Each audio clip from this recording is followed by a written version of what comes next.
या और ये जो तिल की कीमत है और जो सुगंधित इत्र की कीमत है, किसी तरह मेल नहीं बनता। वो लीटरों में बिकने वाला वो तोला में बिक, पर जब तिल का संयोग तेल का इत्र से हो जाता है तो वो भी तोला में बिकने लगता है। राधे राधे। क्या आपने कभी सोचा है कि एक ही धूल कभी आसमान तक पहुंच जाती है और कभी पैरों तले रौंदी जाती है? इसके पीछे का कारण सिर्फ एक है, संगति। आज ये समझाने वाले हैं हमें श्री प्रेमानंद महाराज जी। आज इसके साथ हम उनसे जानेंगे कि संग हमारे जीवन को कैसे बदल देता है। आइए सुनते हैं और समझते हैं इस दिव्य सत्संग के माध्यम से। तो चलिए शुरू करते हैं। राधे राधे। या और ये जो तिल की कीमत है और जो सुगंधित इत्र की कीमत है, किसी तरह मेल नहीं बनता। वो लीटरों में बिकने वाला वो तोला में बिक, पर जब तिल का संयोग तेल का इत्र से हो जाता है तो वो भी तोला में बिकने लगता है। ध्रुवदास जी महाराज कहते हैं, जो संग है यदि रसिकों का हो जाए तो आप कीमती बन जाओ। अभी माया ने हमको दुर्दशा में पहुंचा दिया। काम क्रोध लोभ मोह मद मत्सर, सच्ची मानिए शरणागति का प्रभाव बहुत बड़ा है। ये नौजवान यौवन अवस्था के बच्चे संपूर्ण मनोरंजन त्याग किए हुए, भोगों का त्याग किए हुए, स्वामी जी की अपार कृपा। देखा है भ्रमण के समय, देखा है सब, और यहां भी देख रहे हैं। 100 में 100 अभी दोपहर तक बदल जाए भगवान जाने। अभी 100 में 100 आज्ञा पर चल रहे, 1% जो धर्म विरुद्ध आचरण है वो नहीं। भजन की पूर्णता तो श्री जी की तरफ से होगी, वही करवाएंगी, लेकिन धर्म विरुद्ध छोटे छोटे बच्चे हैं जिनको केवल खेल खिलौनों से मतलब, वो ऐसे अकाउंट दिखाते हैं। इतने बड़े हैं, 60,000 राधा नाम जपा, और बढ़ाओ अगली बात 80,000 राधा नाम। इनकी क्या कोई महिमा जाने, अभी ठीक से चल नहीं पाते, 70-80 हजार राधा नाम जपे छोटे छोटे बच्चे। इनकी महिमा आगे जानते हो क्या प्रकाशित होगी? यही जगत को पावन करने वाले, चाहे गृहस्थ बन जाएं चाहे विरक्त बन जाएं, दोनों में ये जगत पावन करने वाले महात्मा होंगे। इत्र की भांति तेल बिकने लगता है। संग का प्रभाव देखो, इत्र के संग से वो इत्र की तौल में बिकने लगता है। ऐसे ही अगर हमें संत संग मिल जाए तो पारस और संत में बड़ा अंतर है। पारस तो लोहे को छूकर सोना बना देती, पारस नहीं बना देती, लेकिन संत आप सरिस चाहे सब कीन्हा, अपने समान सबको बना देते हैं। जब सीधा वृंदावन का आश्रय मिलता है तो विशुद्ध संतों का संग होता है। महाराज जी बताते हैं कि मनुष्य का मूल्य उसकी बाहरी स्थिति से नहीं बल्कि उसकी संगति से तय होता है। जैसे साधारण तिल का तेल पुष्पों की सुगंध के संपर्क में आकर फुलेल बन जाता है और उसका मूल्य कई गुना बढ़ जाता है, उसी प्रकार जब जीव संतों और भगवान के भक्तों की संगति प्राप्त करता है तो उसका जीवन भी दिव्य बन जाता है।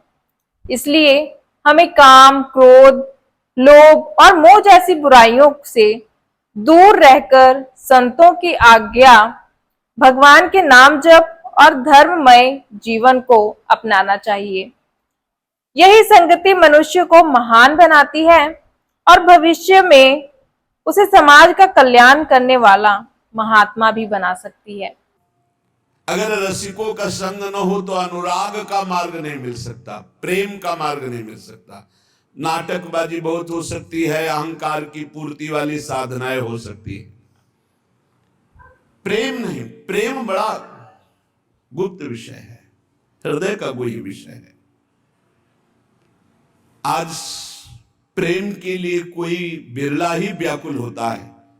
नहीं, अपनी कामनाओं की पूर्ति, बहुत से बहुत पाप नष्ट करने की भावना या कल्याण की भावना इसके ऊपर मोक्ष हो जाना और मोक्ष का भी त्याग करके भगवत अनुराग में रुदन करना, तड़पना, ये कोई बिरला चाहता है।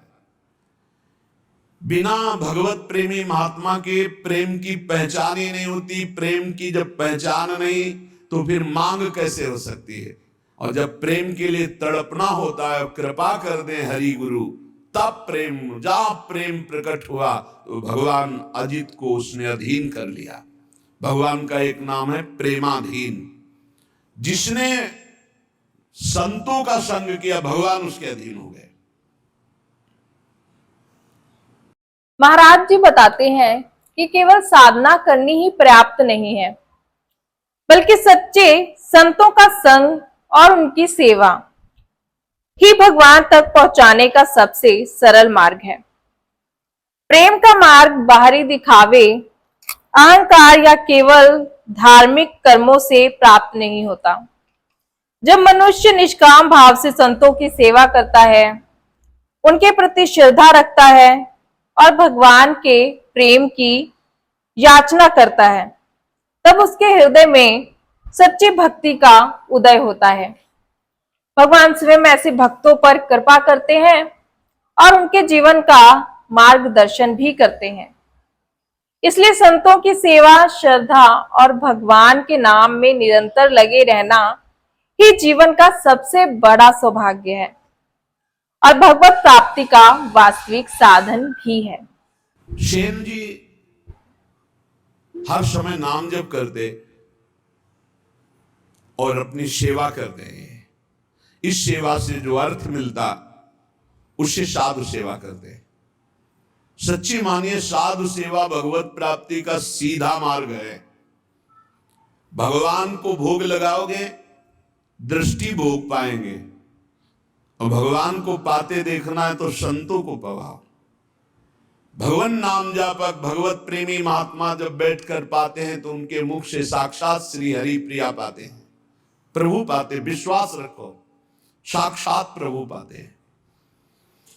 भक्तमाल जी में आया, जैसे बेटे गर्भ में हो और उसको पवाना हो तो क्या करो, मां को अच्छे अच्छे पदार्थ पवाओ तो बेटी की पुष्टता हो जाएगी। ऐसे ही संत जन है मां और हरि है गर्भस्थ शिशु।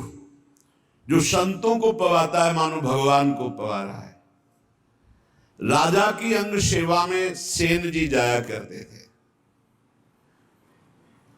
रोज चरण मालिश, शरीर की मालिश कर, जो भेंट मिलती संत सेवा करते। एक दिन जा ही रहे थे सेवा के निमित्त राजा के यहां कि देखा साधु मंडली बस साष्टांग दंडवत की प्रार्थना की। संत तो श्रद्धा देखते हैं, संत वैभव नहीं देखते कि वैभवशाली है तो उसको बड़ा प्रेम हो। नहीं, संत श्रद्धा, संत जो होंगे वो श्रद्धा देखते हैं। और जिसको धन का, मान का, लोक व्यवहार का महत्व है वो श्रद्धा नहीं देखता। संतों ने देखा सेन जी की अपार श्रद्धा, अश्रुपूरित। भगवान आज हमारे कुटिया में चले और हमें पावन करें। हाँ हाँ, संत तो श्रद्धा देते हैं। अब मारो महान मंगल उदय हो गया हृदय में, ऐसा आनंद की धूम मच गई। भूल गए कि राजा के यहां जाना है। राजा तो राजा ही होता है, रजोगुणी स्वभाव का। संतों के चरण पखारना, आरती करना, जो कुछ था वो जाकर बाजार से अच्छे अच्छे पदार्थ लाना, भोग बनाना। भगवान ने विचार किया कि सेन जी तो हमारे संतों की सेवा में मगन हो, राजा की सेवा में नहीं जाएंगे तो कल हो सकता है दंड विधान करें। स्वयं भगवान वैसे ही पूरा पोशाक, वही सब सामग्री सेवा वाली गए। जय जय अनंत कोटि ब्रह्मांडों के स्वामी, भक्ताधीन मनः पूज्यो, भक्तानाम अभयंकरः। ये गोपाल शास्त्र नाम में भक्तों को अभय करने वाले भक्ताधीन हैं। देखो भगवान के आगे राजा कुछ पद रखता है क्या? ब्रह्मेश्वरादि सुदरूप बलारविंद, बड़े महामहिम। सदा परिभवग्नम अभीष्ट दोहम तीर्थास्पदम शिव विरंचनुतम शरण्यम। वो एक राजा के सामने जय जय बोले जाके। आओ सेन जी, विलंब हो गया, क्षमा हो भगवान। सेवा में लग गए। जैसे ही भगवान ने सेवा, अरे उसको तो एक अपार आनंद मिल रहा है आज, कभी ऐसा आनंद नहीं मिला। पीठ की मालिश की ऐसे, तो जब तेल मालिश कर रहे थे तो कटोरी सामने रखी थी, तो राजा की दृष्टि पड़ी तो देखा अनंत कामों को मूर्छित करने वाले श्याम सुंदर। पीछे मुड़ के देखा तो सेन, फिर कटोरी में देखा श्याम। कहा सेन, आज तुम्हारे तेल में कुछ जादू है क्या? नहीं महाराज, ये तो आपकी दृष्टि का चमत्कार है। आपकी दृष्टि में कुछ होगा तो वही दिखाई दे रहा है। भगवान ने झांकी दिखाई उनको। आनंद, पूरी रात आनंद में डूब गई। भगवान तो अंतर ध्यान हो गए। संतों को पवाया खूब, भगवत कीर्तन भगवत चर्चा पूरी रात हुई। संत जन सुबह मंडली जब विदा हुई तो जैसे अपने प्रियजन के बिछुड़ने से प्राण व्याकुल होते हैं, ऐसे भगवत प्रेमी संत जनों के बिछुड़ने से उनके प्राण व्याकुल होते। मिलत एक दुख दारुण देहि और बिछुड़त एक प्राण हरि लेहि। अश्रु प्रवाह करते हुए संतों को विदा किया। जब संतों को विदा किया तब होश आया, अरे राजा की तो सेवा में गया ही नहीं। अब राजा को कैसे बताऊं कि हमारी क्या दशा हो गई थी। संतों के दर्शन मात्र से बड़ा, अब तो राज कर्मचारी आएंगे और मुझे बंदी बना कर ले जाएंगे। सोच ही रहे थे कि राज कर्मचारी सेन, महाराज ने तुम्हें याद किया, सूख गए। विचार किया कि हो सकता है राजा है, कोई निवेदन नहीं किया, सेवा में जाना चाहिए, नहीं जाए तो निवेदन भेजना चाहिए, इसका मतलब भयानक दंड मिलेगा। चल पड़े। भगवान का स्मरण करते हो कि कोई अपराध तो किया नहीं, संत सेवा में ही रत होने के कारण अगर ऐसा हमें फांसी भी मिलती है तो कोई बात नहीं। अवश्य उनका इशादर प्रधान द्वारपाल कैसे कर सकता है, वो तो तिरस्कार करना चाहिए। जब अंदर गए तो राजा ने कहा आओ आओ से, ये सब क्या, इनको तो क्रोध में होना चाहिए। राजा ने कहा सेन, जैसे तुमने कल सेवा की मैं बहुत आनंदित हूं, जो चाहो हमसे मांग लो। मजाक तो नहीं कर रहा, कल तो आए ही नहीं। तुम कहा महाराज सेवा क्या, तुम कहा सच्ची कल जो तुम, और अश्रु आ गए। तब उनको लगा कि कुछ तो। तुम कहा महाराज मेरी सेवा से आपको क्या सुख मिला? बोले मैं एक रहस्य जानना चाहता हूं। कल बार बार मन में आया पर तुम सेवारत थे, इतना आनंद मिल रहा था कि पूछे। कटोरी में देखते थे तो एक श्याम रंग का बड़ा आकर्षणकारी रूप, और जब पीछे देखते तो तुम सेवा कर। क्या कल के तेल में कोई जादू था या क्या था कल?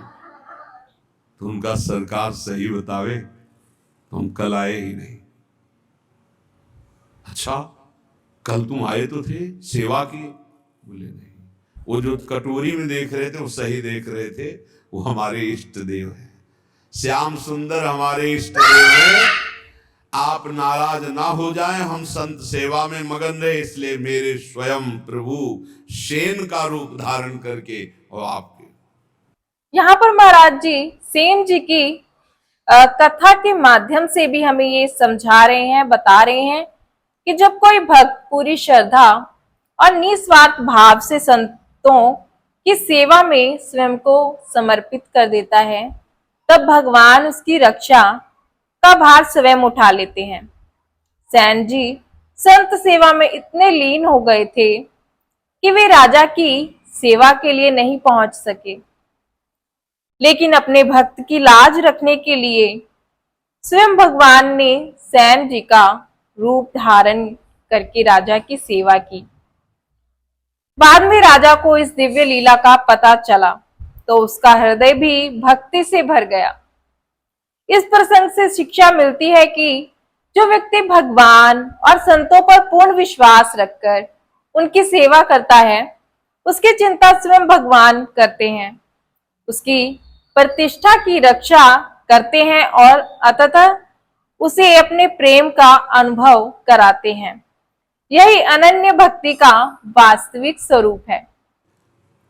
और धर्म साधन भजन फीके बिनु अनुराग, और ये अनुराग संत संग से मिलता है। बहुत बहुत बहुत महिमा है साधु संग की, पर इसी महिमा का पाखंड दुरुपयोग करता है।